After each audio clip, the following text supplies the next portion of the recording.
Hey everyone, welcome to another episode of High Energy Girl. And today we have the super cute Krishna Kaliannan, who is the founder and CEO of Catalina Crunch.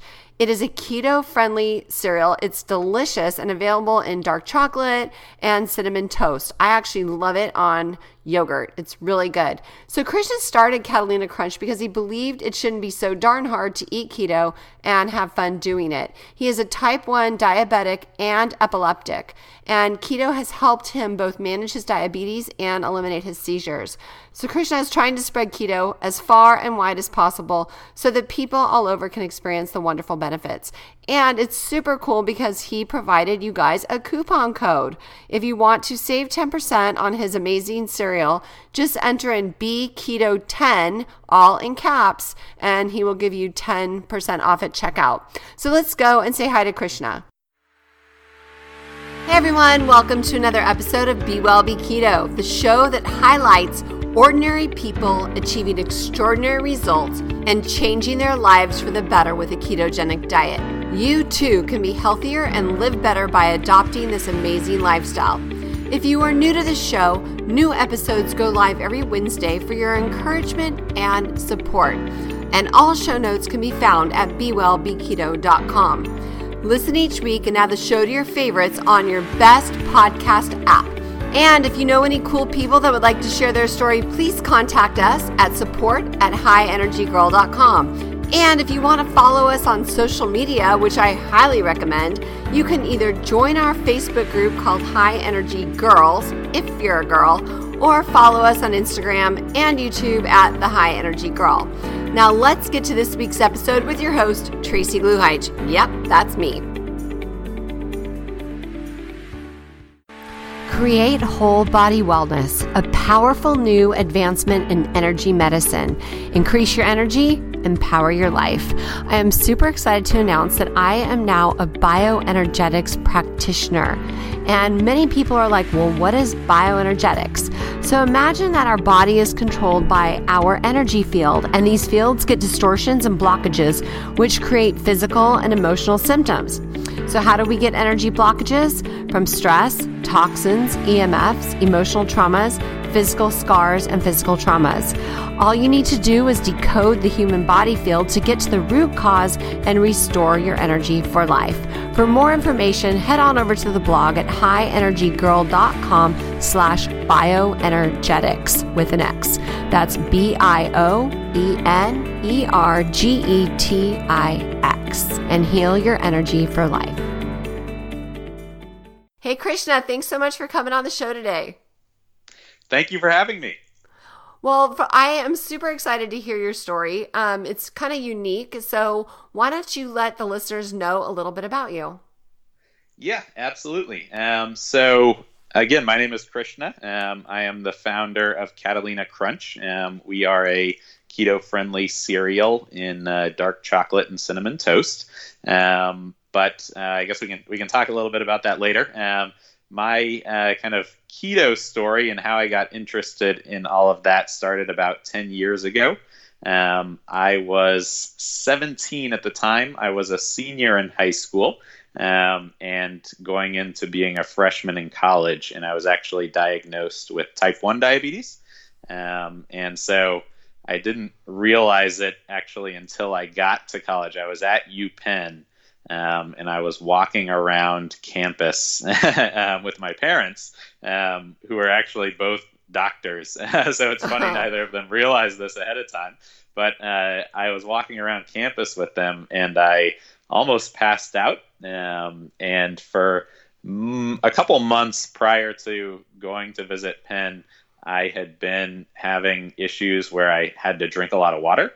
And I kind of kept like reasoning it away as, oh, it's just, I'm just dehydrated, I'm thirsty, whatever it is. And so finally I get to Penn and I collapse there while walking around, go to the emergency room.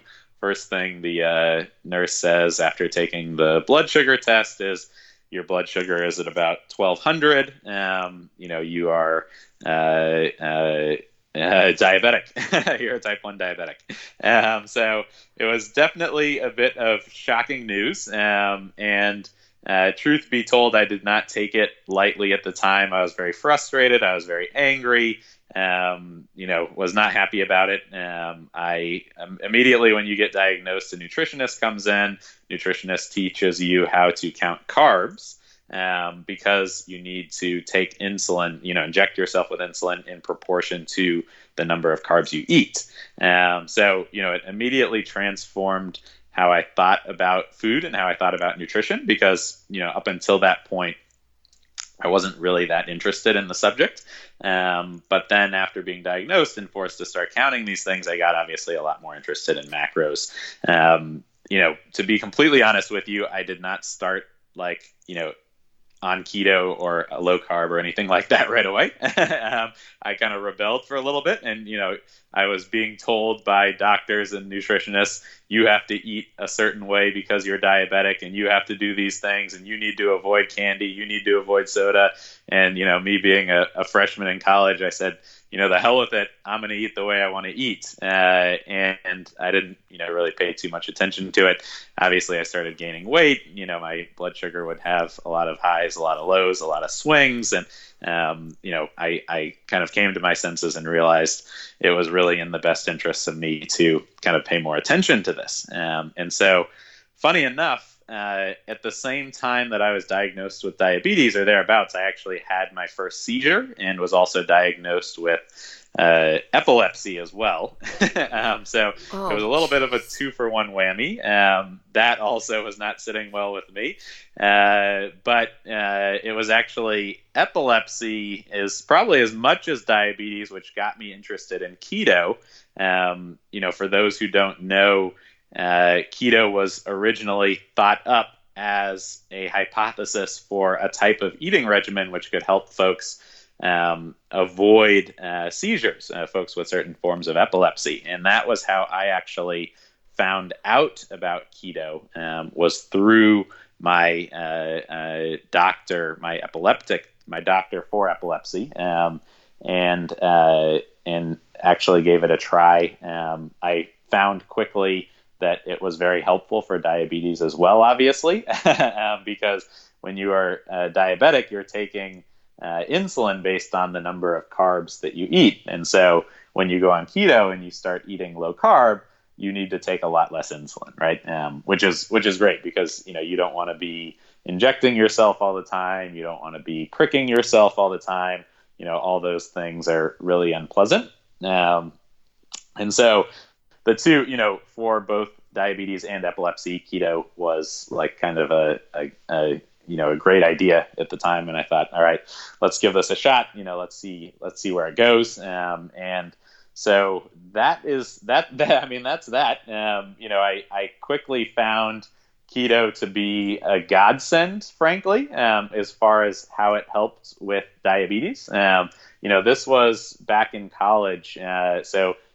Prices of insulin, and folks who are diabetics that listen to your podcast will know this. Prices of insulin have gone up dramatically with the changes to various legal changes to our healthcare system, as well as changes that insurance companies have made. I watched myself go from paying $20 per month for insulin to paying about $300 a month for insulin.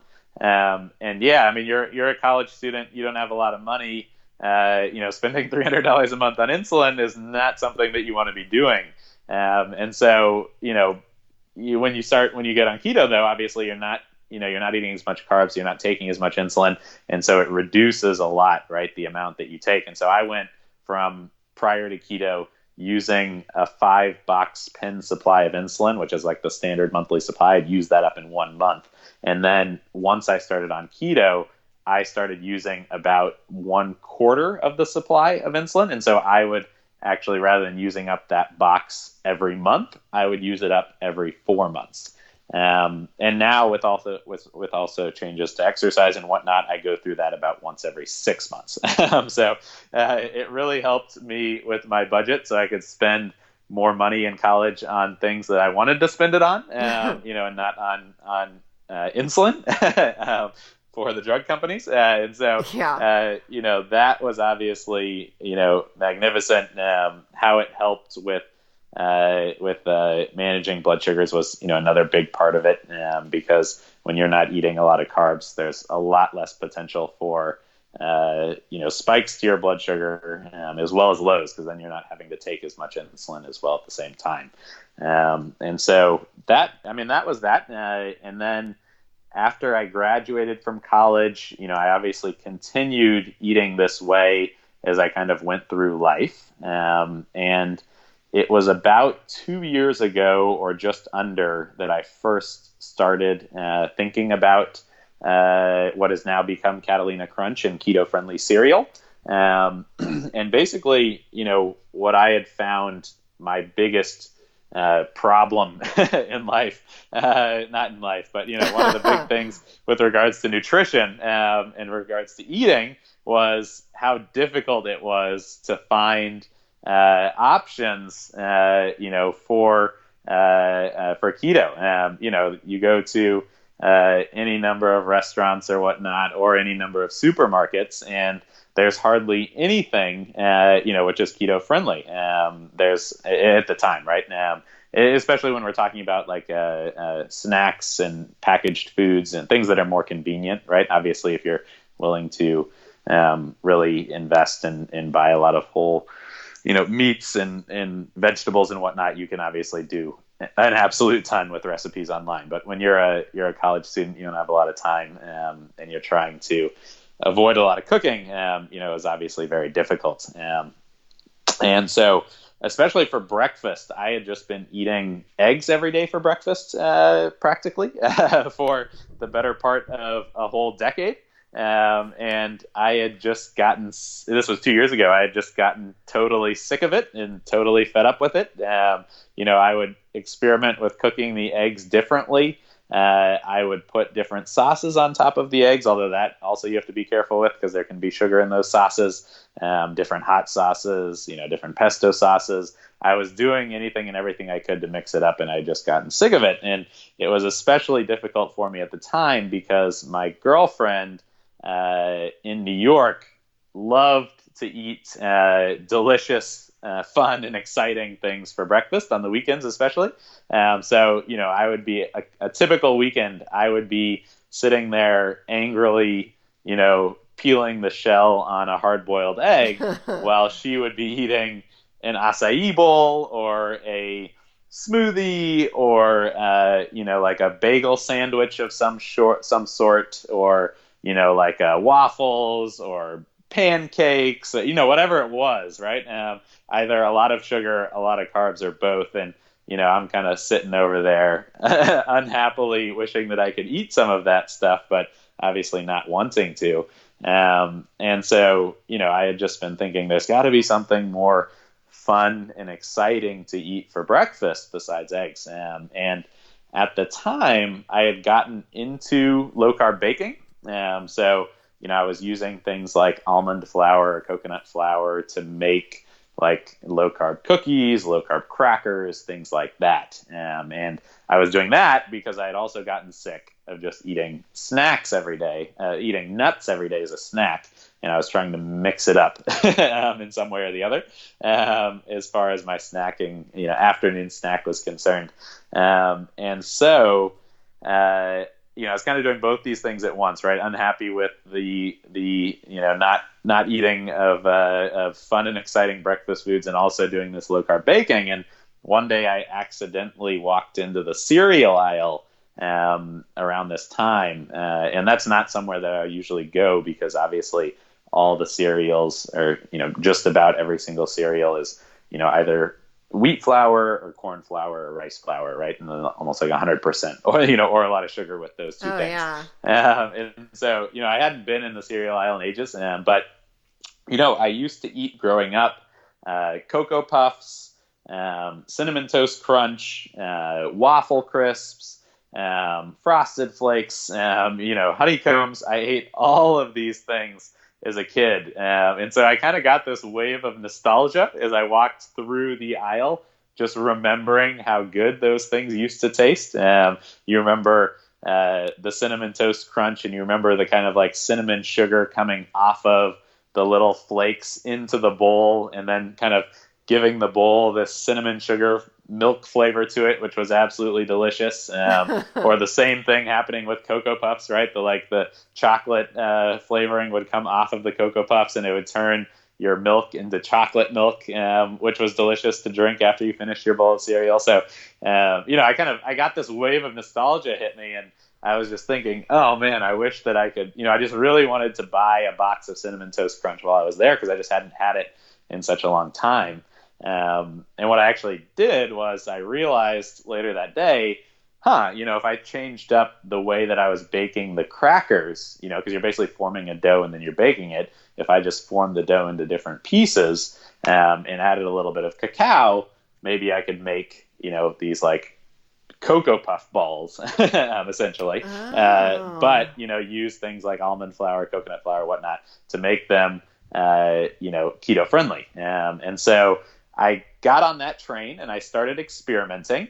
The first few times I did it, they did not come out good at all. But having eaten, just hard-boiled eggs every day for 10 years, anything was good, anything was good compared to what I was eating. And so I was welcoming the change. I was eating it with almond milk at the time, and, it didn't taste much like Cocoa Puffs, but I gradually got better, and I got better, and I got better. And, I just kind of got, it was just interest, honestly, for myself, from a food perspective. And then also, as I got interested in baking, I just kind of became more interested in, well, what does this ingredient do? And what does that ingredient do? And how can I make it crunchier? How can I make it crispier? How can I make it sweeter? Things like that. I kind of got into it. And then after a couple months really of just baking it and eating it myself, one of my buddies, we were sitting down in the park one day, and he was telling me how he had just started keto, or had started keto a little while ago.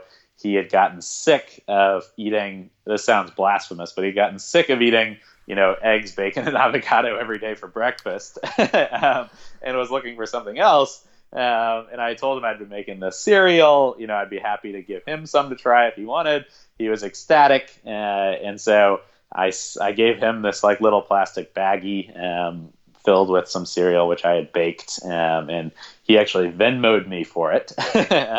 And to an extent, that was sort of the first sale, if you will. It wasn't until he Venmo'd me that I actually thought about, maybe I could actually make this for more people than just myself. Maybe there's actually a market here for this. Maybe there's actually the opportunity to start a business, around this product. And from there, one thing led to another. And now, we have Catalina Crunch. So that's kind of the full story for you over the last 10 years. Wow. Okay. Well, now we're going to unpack it all, because you said a lot of things that I have questions about. Yeah. So you're in college. So this is 10 years ago. You get diagnosed with type 1 diabetes. Besides the thirst, were there any other indicators? Oh, of diabetes? Yeah. Let me think. Well, the thirst is the big one. Basically, as your blood sugar starts going up, because what happens, right? Take a step back, is your white blood cells attack and destroy the insulin-producing cells in your pancreas, and so then you can no longer produce insulin. And so then every time you eat something that contains sugar or carbohydrates that get turned into glucose in the bloodstream, you have no means of actually using that getting rid of that glucose through the use of insulin, right, to turn that into energy. And so your body starts thinking, okay, the only thing I can do to get rid of all this glucose is to drink a lot of water and then pee it out. And so you start drinking more and more and more water. And that's what happens. And so at first, your blood sugar is just a little bit elevated. And so you're just drinking a little bit more water than you normally would. And it doesn't seem that strange to you. But then over time, as your blood sugar just rises, it just gets worse and worse. And you just start drinking more and more water. So I went from stages, right? Like one stage was a stage where I was just drinking slightly more water than normal. But no big deal. Then I went to a stage where I had to leave every class in high school in the middle of the period to go grab a drink at the water fountain and then come back halfway through, Wow. which was a little weird. But again, it's like, I was an athlete, and it's hot in California. And so you're thinking, all right, I'm just a little dehydrated. I'm going to get some water, right? So I went to that stage, and then I kind of went to the stage where I couldn't even drive from school back home without having a whole jug, actually one of those gallon jugs of water in the car to drink. Wow. And so it got worse. And then it got to the point where it started really interrupting my sleeping, because you're trying to sleep, but you need to drink water, and then you drink water, and then that makes you go to the bathroom. And so then you need to wake up to go to the bathroom, and then now you're drinking water all throughout the night, right? Now you're having sleep issues.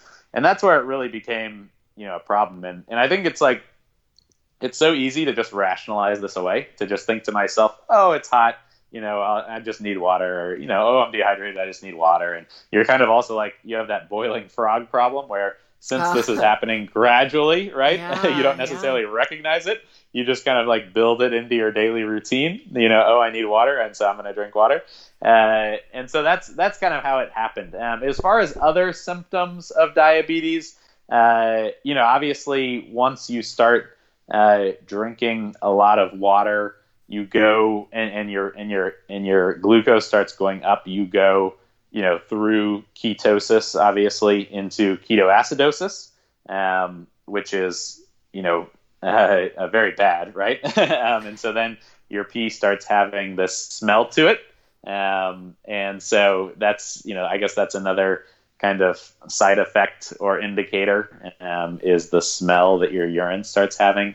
And so that's another thing. I mean, and then you also just start getting tired, weak, lethargic, lacking energy, because you're trying to, you have this like large amount of glucose in your bloodstream, which is just kind of slowing you down, and your body is trying to work hard to figure out what to do with, I guess. And so I would say those are, I mean, drinking a lot of water is by far the number one symptom. Smelly pee by far the number two symptom. And then otherwise just starting to feel lethargic and lacking energy is all goes right along with it. Yeah. And, with all that urination, you're probably, you're excreting all those electrolytes too, but you don't even know to replace them at that time, Mm-hmm, mm-hmm. No, that's a great point. It's funny that you bring that up, because I was drinking a lot of water, and you're right, then getting rid of a lot of electrolytes. And towards the end, I actually started drinking Gatorade instead of water. And I don't really know why I made that switch. Perhaps, in part it was because, Gatorade has a lot of electrolytes in it, namely salt, which I didn't consciously realize that I was getting, that I was losing, but maybe like subconsciously my body gravitated to Gatorade for that reason. And, right. Typically I would not have ever drank Gatorade, but I just ended up doing that. That obviously was not the right thing to do, from the standpoint of glucose, because now you're putting a lot of sugar from the Gatorade into your body. And so now you just accelerate the increase in glucose that inevitably happens, right? Because now you're drinking a lot of sugar. So that was, there are pros and cons, I guess, to moving to Gatorade. But that certainly accelerated the problem. Yeah, that's interesting. And then you brought up another term. So, there's a lot of buzz about that keto's unsafe because of ketoacidosis, but I do know that that's typically just for type 1 diabetics. And did you ever experience that after you went keto? I maybe a couple of times. It's not a function of keto though, in my opinion. I think keto got a bad rep initially from doctors because they were confusing ketosis and ketoacidosis. Ketoacidosis being, like the extreme form of ketosis, which is, bad, damaging to the body.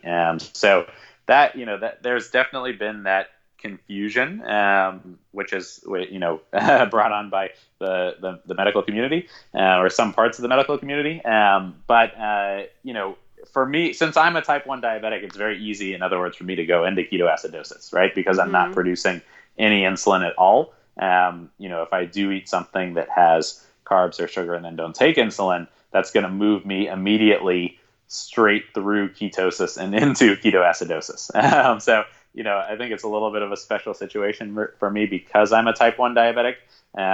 If you are not a type 1 diabetic, I think you are going to be extremely hard pressed to get yourself into ketoacidosis, by restricting your carb intake. Even if you go as low as, say, 5 grams of net carbs per day, I don't think you're going to be able to drive yourself into ketoacidosis. That's at least, I have testing strips and whatnot. So, I'm monitoring that for my diabetes as well. But that would just be based on seeing what it takes for me to get into ketoacidosis, that would be my take on the non-diabetic person and their keto journey. Yeah, that makes sense. And then with the epilepsy, okay, so I have 2 questions that are at the top of my head. The epilepsy, so you got diagnosed shortly after, and then you went keto. Did you have any more seizures after you went keto? Did you have to go super therapeutic levels of fat? I mean, tell us a little bit about that. Yeah, absolutely. There are different types. There are a whole bunch of different types of epilepsy, and there are a whole bunch of different kind of driving forces of epileptic folks having seizures. So, stress, for example, induces seizures, and lack of sleep induces seizures. And those are both obviously separate from food and the role that food can play on you're likely to have seizures as well. And then there's also medication if you're taking medication too, right? Okay. So all 4 of these things are at play when it comes to your likelihood of having a seizure at any given point in time. And again, we're talking about, so I have generalized myoclonic epilepsy. So this is different from, say, the type of seizures that certain folks get when they see bright flashing lights, for example. That's a totally different type of epilepsy.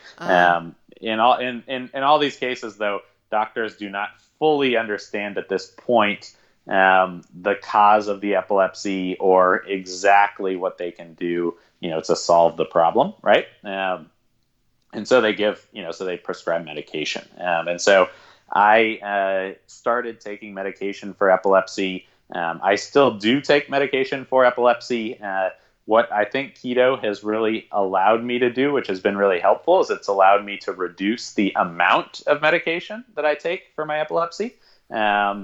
You're supposed to have kind of a certain baseline amount of whatever medication it is in your system at any point in time in order to guard against a seizure. And I've been able to kind of take down that baseline level without actually having a seizure. So I was pretty much able to reduce it by 50% or have it when I started on keto. But, it's not just, I wouldn't say it's just keto at play here. It's also getting a good night's sleep. This is going to be different. It's going to be very different if I go and I sleep 8.5 hours versus if I don't sleep. I'm really going to be putting myself at risk. So sleep is another big part of it. And then stress is a third component as well. If you're very stressed out, that also has a tendency to induce seizures that, will not be as likely to occur if you're more relaxed. So those are kind of all the different components, but I have found, the keto component to be helpful. It's not a silver bullet to epilepsy, if that makes sense. Oh yeah, no, I do know that. And, I know that, going keto doesn't make a difference for some people, but it doesn't make a difference for some people no matter what your condition is.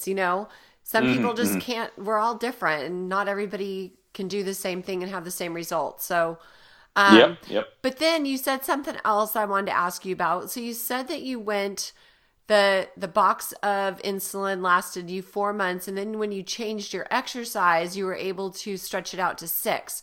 How did you change your exercise exactly? Well, so what I have found is that, broadly speaking, so going back, I guess, to diabetes again, when you were diagnosed with type 1 diabetes, you your nutritionist tells you, okay, for every so many carbs you eat, you're going to have to take 1 gram of insulin, right? And you need to figure out what that ratio is through testing. Mm-hmm. So what you'll do is you'll eat an apple, and you'll realize that an apple has how many ever grams of carbs an apple has, and then you'll see how much your blood sugar goes up or down if you take, say, 1 unit of insulin, and then you will make changes thereafter, right? So if taking 1 unit of insulin isn't enough, you'll then try eating an apple and taking 2 units of insulin, and 3, 4, 5, whatever that is. And that becomes your kind of like multiplier, if that makes sense, or your divisor, however you want to put it. And then you start going, okay, I'm going to eat, 20 grams worth of rice, or 20 grams worth of rice. 20 grams of rice is basically 20 grams of carbs, because rice is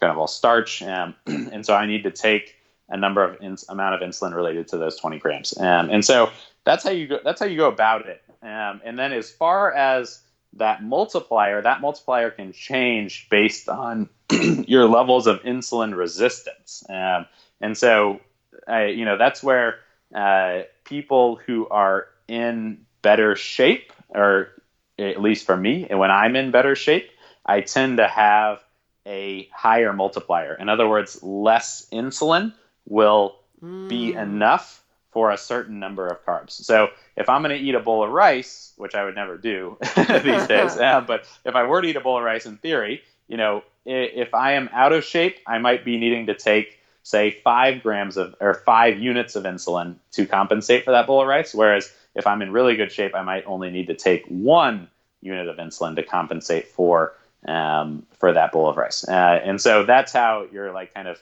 insulin resistance / insulin sensitivity can change. And I've seen that, because in college I went through highs and lows. I went through periods where I was in really good shape. I was going to the gym every day, working out a lot, eating right. And then, inevitably I'm a human like everyone else. There were periods where I was down on diabetes, down on epilepsy, unhappy, maybe school wasn't going as well. And so I was stress eating, I was eating more, I was eating late night snacks, that fourth meal, things like that. And so, there were ups and downs, and I always found that I was able to reduce the amount of insulin I took pretty significantly when I was in good shape. So, it wasn't like any specific exercise or weightlifting routine that was, that will drive down or up that multiplier. It was more just about, I would say more than anything, like cardio, and not having excess fat on the body. Those two, I think, are what really go hand in hand with, at least for me, seem to go hand in hand with amount of insulin resistance / sensitivity. Okay, awesome. And it's been 10 years since you've been keto? It has been, yes. I was diagnosed in 2009, and it is now 2019. So yes, it's been 10 years. It's crazy to say that. Wow, that's awesome. And you're 27 and you've got an awesome business. I love it. Yes. I'm 28 actually. Yes. And so then I started Catalina Crunch, and I can tell you more about that if you're interested. Oh, I'm absolutely going to get there. So then Catalina Crunch came around. So let me just tell you, thank you so much for sending me the 2 different flavors. I absolutely love them. I put them on yogurt. So I love this unsweetened almond milk yogurt. But the problem is I needed texture. And so it's perfect to put on so I put a little bit of protein powder in it just because I lift weights and I like to have a little bit more protein, and then top it with the cereal. It's unbelievable. Awesome. I'm glad to hear it. You are actually one of many people who eats the cereal on top of yogurt. It kind of blew my mind, honestly, when I first started, because I just assumed that everyone ate cereal with milk, because that's what I did growing up, right? So I just thought, all right, we'll have a bunch of people, they'll eat almond milk and they'll eat cereal and that'll be their breakfast, right? So they'll just have almond milk and Catalina Crunch. And what I actually found through talking to a lot of our customers is that is not exactly the case for a large number of folks. There are many people who eat it in all sorts of different ways I never would have dreamed up. Everything, obviously we have folks who are eating it with milk. A lot of people eating it on top of yogurt, like you just mentioned, folks eating it with heavy cream, folks eating it or actually putting it in their, like a workout smoothie, as another way to like add crunch to their smoothie. People who have used it for baking cheesecake and using it as the crust of a good low-carb idea. cheesecake. Oh. That was a very interesting one I came across. Folks who are making bars out of it, so making kind of like cereal bars using Catalina Crunch. All sorts of interesting ways that folks are using it. To your point, it's great that it's amazing you point that out. Everyone thinks about food and they think about flavor, right? They think about when they say taste or they say delicious, they usually mean flavor. In other words, they mean, this tastes really sweet, or, it has a great sweet and salty taste, or, whatever it happens to be on the savory side as well. But not a lot of people, I think, recognize consciously the mouthfeel and the benefit that comes from textural diversity. So if you talk to any very accomplished chef, like you may be, No. They will tell you that adding textural diversity to a dish is a great way to boost, how much people like it. And so that's where you see people putting nuts on top of salads, for example, or putting sesame seeds, into sushi rolls, different things like that to change up the way that it crunches, or the way that it kind of actually works out in your mouth. And so that, it's a great point. I think also, there's obviously all sorts of different people with different preferences, but what I have found overwhelmingly to be the case is that when folks go on keto, they start missing things that taste crunchy, because there's not a lot of options as far as crunchiness. You go keto and then you start making, eating a lot of meat. You might eat cheese, eggs, vegetables, roasted vegetables. Like, none of these things are crunchy, right? And a lot of the things that are crunchy, like, pretzels, chips, crackers, those are, crunchy because they have, or in part, they have a lot of carbs and they're baked, right?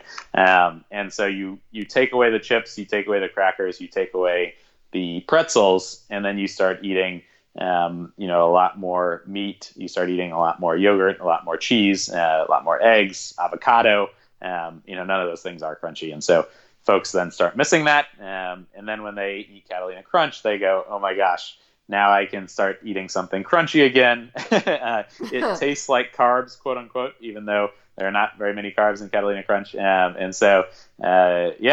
appreciate you sharing how you enjoy it, and I'm glad that you are. I just thought of something too. So do you know how it takes some time to register your leptin? Like, it takes time for your body to recognize the signals of stop eating. Mm-hmm, mm-hmm. Well, when you slow down and you're chewing and you're crunching, then you're going to eat that meal a lot slower, which will help you eat less eventually, because your leptin will signal, and that hormone that says, hey, I'm full, I've had enough, will, it will come up, or it will be there, so that you'll notice and oh, okay, I'm full now. Does that make sense? Yeah, no, absolutely. We actually have a super small, 2-line sentence about that on our website, because you're absolutely right. The cereal, being crunchy by nature, and then also taking a relatively long time to chew. You're absolutely right. It forces you to slow down, and you cannot, with one thing that you'll see is that with something, I've done a lot of taste testing, and regrettably, nowadays have to spend a lot of time eating things like Cocoa Puffs in order to figure out how we can make our cereal taste more like it, and constantly refining and trying things like that. And one thing that you point out really similar to this is since since it's very crunchy, and also since it has a lot of fiber, the Catalina Crunch does, right? You spend more time chewing on it, and so you can't scarf it down in the same way that you can scarf down stuff which is typically not crunchy, and kind of more dissolves in your mouth, right? Like melts in your mouth. So sugar and starch tends to melt in the mouth because we have enzymes inside of the mouth which react with the sugar and or the starch in order to break it down. And so, it has this like melt in the mouth type taste, and it goes down really quickly. And so, you can eat like an entire bowl of Cocoa Puffs in a couple of seconds. But since Catalina Crunch has a lot more fiber in it, and a lot more protein in it, and those things are not as easily broken down by the enzymes in the mouth, you end up doing a lot more crunching, and you're absolutely right. You then, your body signals you that you're full more quickly, and you don't overeat as much before your body gives you that signal. And I think it's particularly prevalent today. We have a lot of people that are eating really quickly, and when you eat extremely quickly because you got to get to work, or you got to get home, or we're just always doing stuff, right? And so we're a lot faster as a society now. We're not slowing down as much, and so I think overeating as a result of just eating too quickly and your body not giving you that I'm full signal is a big problem, as you point out. Yeah, I think that is something to be said. And then what happens is, like people will go and reach for more food thinking that they need more, so, and that I think is really important to have people notice. Have you ever thought about putting recipes on your website? Yeah, so we have a blog actually, and we have maybe 12, 15 recipes there, I think, at this point. So we definitely could do a better job of highlighting that directly from the website. But if you actually go and make a purchase on CatalinaCrunch.com, you'll first get an email that just kind of explains my story. And then right after that, you'll get an email with a whole bunch of different recipes that we've kind of come up with, or that mostly actually that other people have come up with and sent to us and allowed us to use. So there's some recipes for some cereal bars. There's some recipes for putting cereal in your shakes, all sorts of different ways that folks have emailed us telling us that they use it. So anyone who comes up with a recipe, we're always happy to feature it if it's a good one.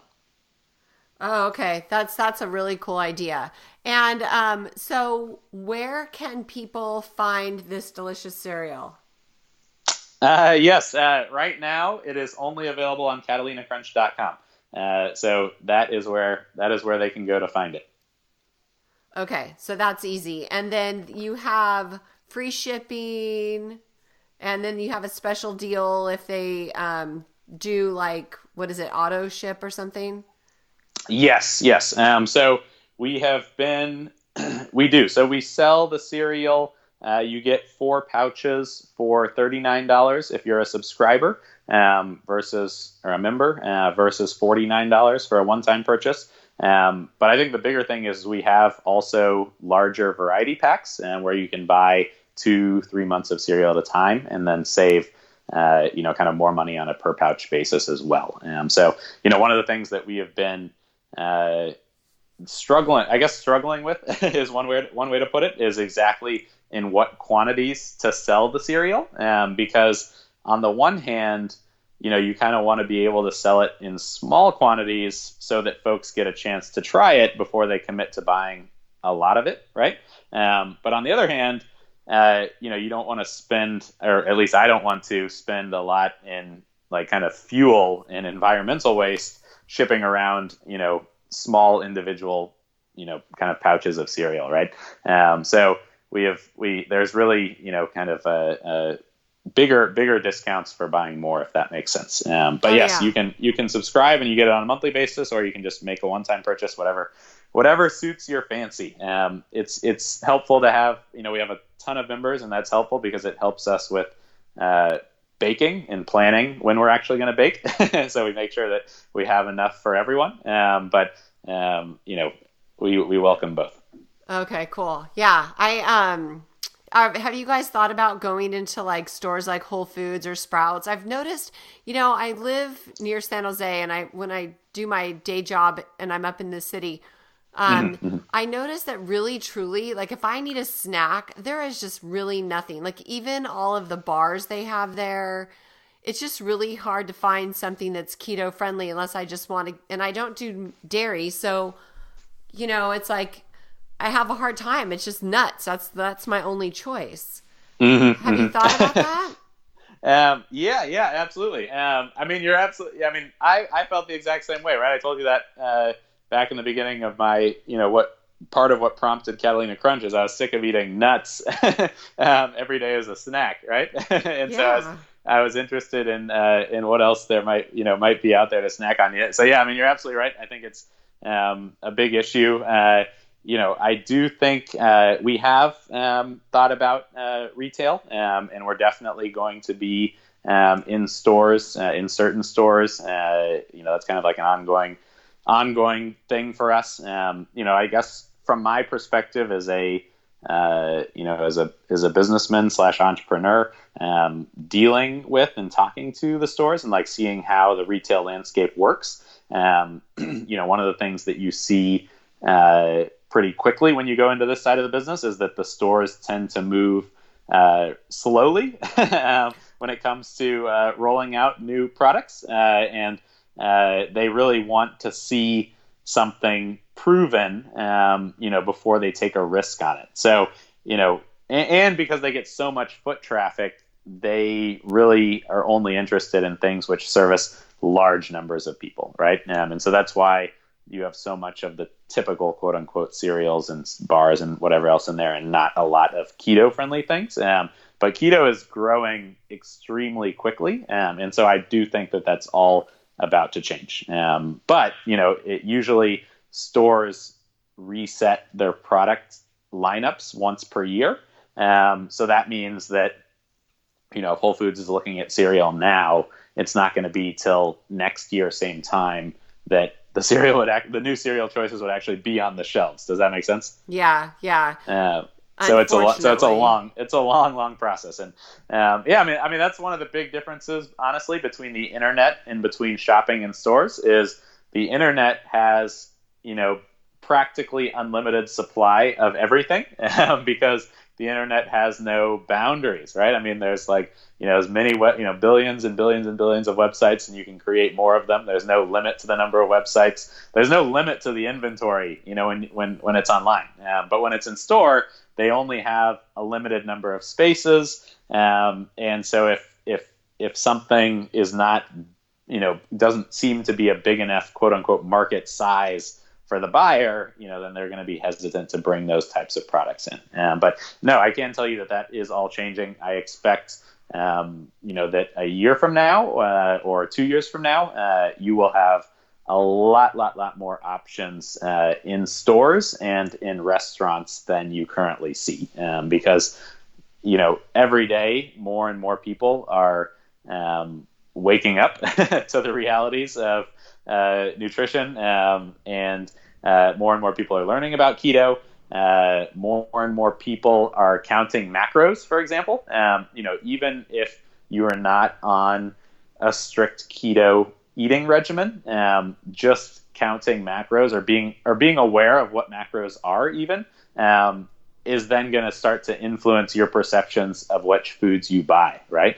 And so, more and more people are realizing, all right, I want to get more healthy fats. I want to get more protein. I want to get more fiber. I don't want to get so much sugar. I don't want to eat as many empty carbs. And so they're starting to look at the labels, and it's unbelievable that the percentage of people that look at nutrition labels is actually very small. But, with apps like MyFitnessPal and other things like that, the ability for folks to count macros is growing. And so it's just a matter of time. Again, 1 to 2 years, you'll have many more options than you have right now. Yeah, I believe that. That's good. I'm glad that they're finally getting with it. And you said one thing that I want to ask you about quickly is you said that what percentage of people, of our population, I know the keto movement's growing, but what percentage of the population do you think is currently eating this way? Do you have any way to calculate that? Yes. There are surveys that various research firms have done / are doing, in order to look at, what percentage of people are eating a certain way. So there's a number of surveys which are done by the industry. The other way that you can look at it is you can look at advertiser data as well, and you can see, all right, if you go to an ad agency and you say, hey, we're trying to reach folks on keto, how many people can we realistically reach, and through which channels can we reach them? That's another way that you can try to gauge the ultimate size of the keto community. And this is, we're doing both these things, obviously. And one thing that I've seen is I have seen it grow tremendously since I started the business. When I started the business, and then I went out to advertising agencies and I said, approximately how many people can we reach on keto? Typically, the number that came back was 1 million. This was about 2 years ago. Now I go to an advertising agency and I say, hey, how many people can we reach that are on keto? The number is typically between 10 and 20 million. Wow. It has been, insane, the growth. I mean, that's 10 to 20x growth over the last 2 years, right? Is like mind boggling. It's just breakout, breakout. I mean, 2 years ago, even, or more than that, folks were not really aware of it, not really thinking about it, not really talking about it. Now it's something that, you look at various surveys that are done, even just of awareness of keto, not necessarily how many people are actively on it or following it, but how many people are just aware of it. And it's very, very, very, very high. To your question, I would say that there are probably between roughly 10 and 25 million Americans, which are on keto. And I would say that probably close to or around 100 million people, 100 million Americans are aware of keto. Wow, that's awesome. And I just look at it from my perspective. I'm 53, and I look at both of my parents who have been very sick for as long as I can remember. Dad's had cancer 4 or 5 times. Mom has, her now struggle is Alzheimer's. She's had Hashimoto's and, just multiple degenerative disease. And so my thing is about longevity and about aging stronger and healthier instead of aging weaker and sicker like most people, absolutely. Well, I'm very sorry to hear that about your parents. It's it's tragic when you look back on the history of how nutrition has been marketed to people, and how what information is available, right, versus what information is not available. For example, how from the 60s to the 90s, they were pushing the idea that fat was the cause of fat, and that sugar was, there was nothing wrong with sugar.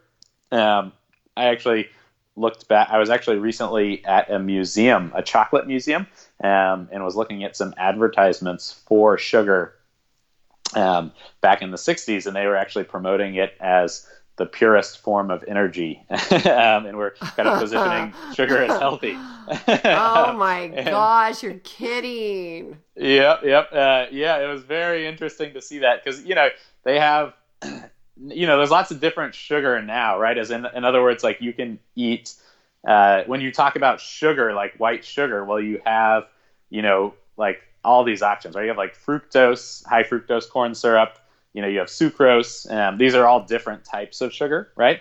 And they were marketing basically sucrose at the time because, if you take something like cane sugar, for example, or coconut sugar, it is obviously overwhelmingly sugar, but there are some, like, there may be some other trace vitamins and minerals and whatnot in those sugars, right?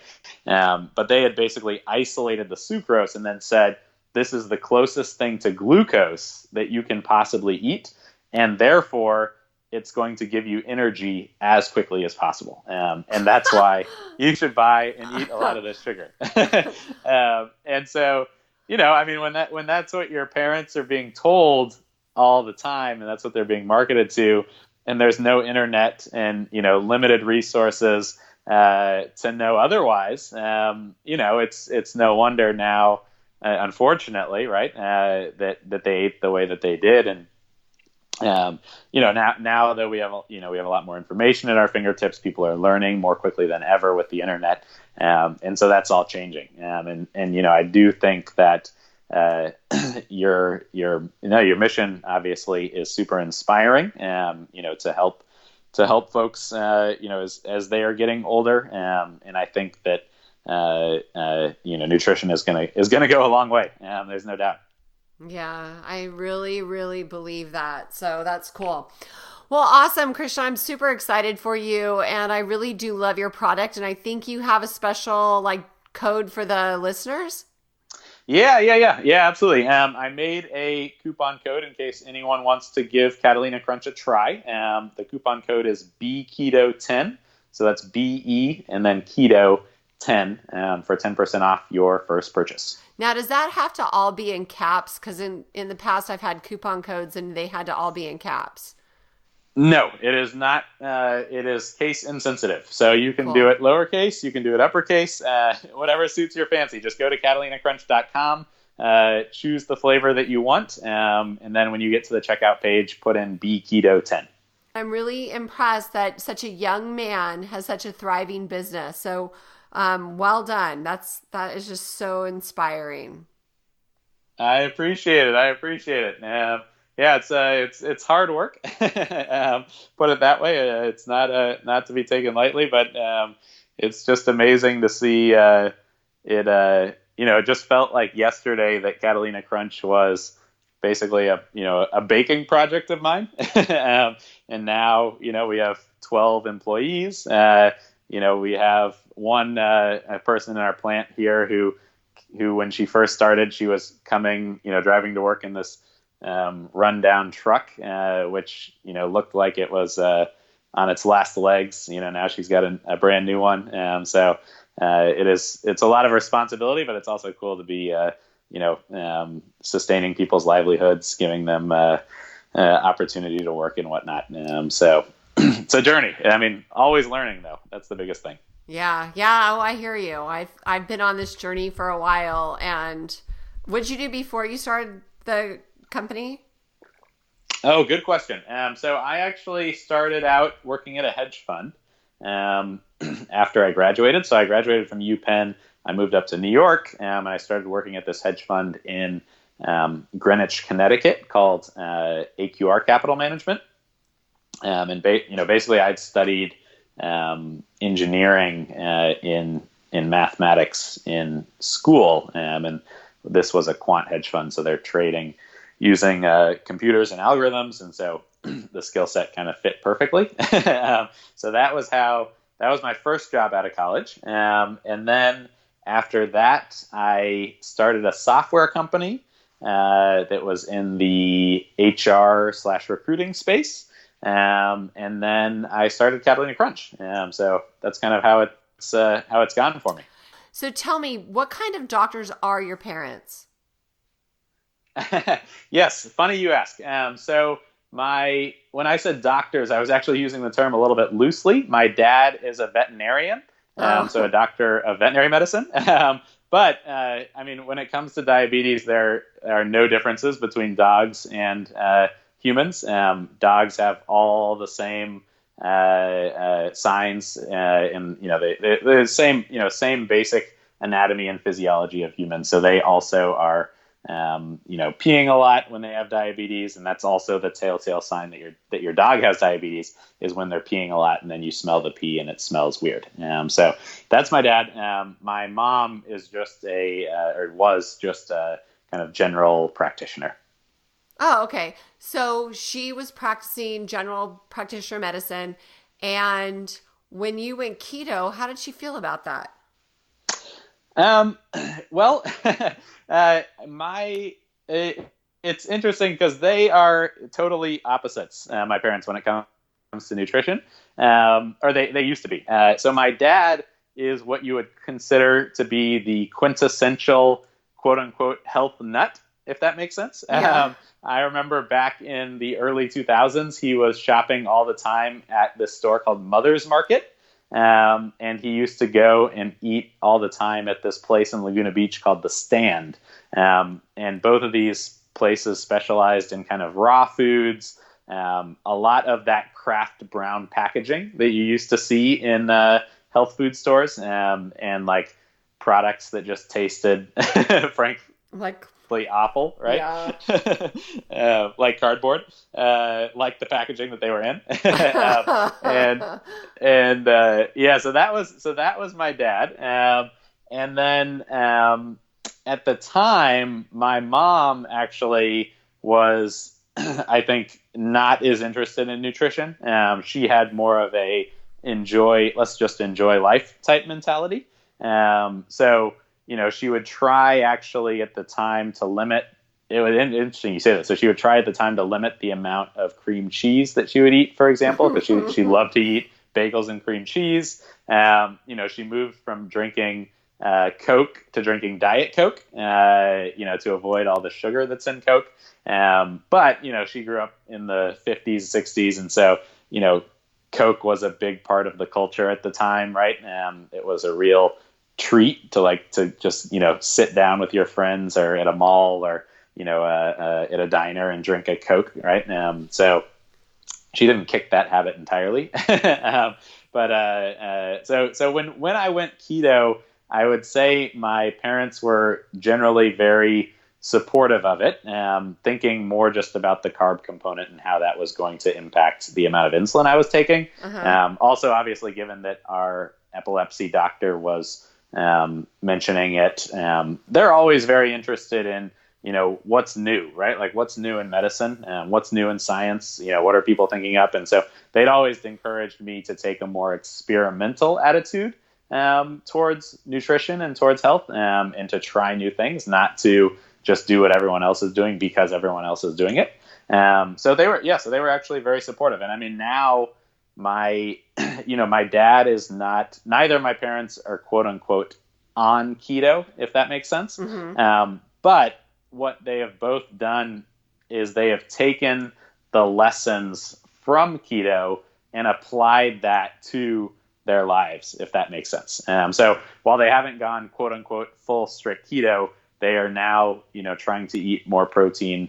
They are now realizing the benefits of healthy fats, which I think was something that, they didn't realize before, right? We just thought of fat as just bad. Like you just want to avoid fat, right? And so now keto is really, and this is where I get to the point of like, well, there's people on keto and there's people who are aware of keto and who are actually taking these lessons from keto. So they both have like, really leaned into that, trying to eat more avocado, trying to eat more fish, more olive oil, ghee, things like that, right? And so they've definitely transformed themselves in that way. Yeah, that's good. That's good.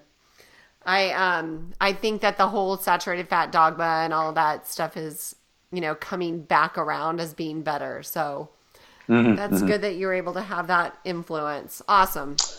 Yeah. No. It has been cool to see. My mom has lost a ton of weight eating Catalina Crunch every day. Because it's just so filling for her. She just can't eat. It's just impossible to overeat it, basically. So that has been good to see. But yeah, I mean, to your point about fat, it's still, I think, just so confusing for people because you want to lose fat. So it totally makes no sense to call something fat when you're trying to lose fat. It's just very confusing, right? If you're trying to lose fat, it doesn't make sense to eat fat, as far as like from a linguistic perspective, right? And so, I think that there's some, I wish that we can change some words, and it takes time to change the way that people look at saturated fat. And I think the FDA needs to do some updating to their labels to make some of these things more clear. We're definitely headed in the right direction. Yeah. Yep. Awesome. Wonderful. Well, thank you for doing that. I'm sure they'll appreciate it and love it as much as I do. All right. Awesome. Well, thank you so much. And I appreciate, again, you having me on. Hey, last question. Where are you on social so people can find you there? Yes, absolutely. We are on Instagram at Catalina Crunch, and on Facebook at Catalina Crunch as well. I think Instagram, definitely, if you want to follow us there, we typically post or repost new recipes. So if you decide to make a Catalina Crunch recipe and you either DM it to us or tag us in it, we will repost it on our Instagram as well.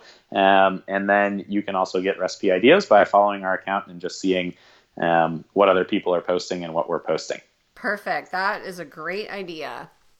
Awesome. Well, thank you so much for coming on today. And I really, really enjoyed the topic of the type 1 diabetes, because I don't think I've had that on the show before, and how people don't need to fear it. They don't need to be afraid of going keto if they're type 1. Yeah, absolutely. Thank you again for having me. Okay. Take care. Thanks for listening, everyone. I hope you enjoyed the show and try his amazing cereal. Don't forget to use the code BKETO10 in all caps. And if you haven't already, please send us a review on iTunes to help more people find the awesome show. And if you know any amazing guests, maybe you, head on over and email me at tracy@highenergygirl.com. Make it a great day. This podcast contains the opinion and thoughts of its host and guests. It is intended to provide helpful and informative material on the subjects covered. All statements made on the podcast have not been evaluated by the FDA and are not intended to diagnose, treat, cure, or prevent disease. If the listener requires professional assistance or advice, please contact your personal medical doctor.